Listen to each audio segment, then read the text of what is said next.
هر ذره محو جلوه حسن یگانه است. گویی طلسم شش جهت آیینه خانه است. حیرت به دهر بی سر و پا می برد مرا، چون گوهر از وجود خودم آبادانه است. ناچار با تو قافله صیاد ساختم، پنداشتم که حلقه دام آشیانه است. پابستی نورد خیالی چو وارسی، هر عالمی ز عالم دیگر فسانه است.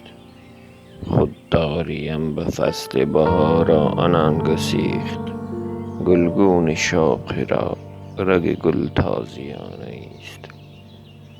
هر سنگ عین ثابت ای آبگینه ای، هر برگ تاک قفل در شیرخانه است.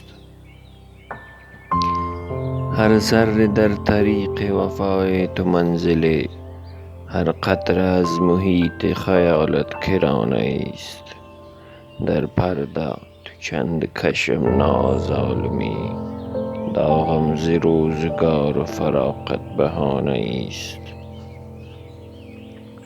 وحشت چو شاهدان به نظر جلوه می کند، گرد ره هوا سر زلف شانه است. غالب دیگر ز منشأ آوارگی مپرس، گفتم که جبه را هوس آستانه است.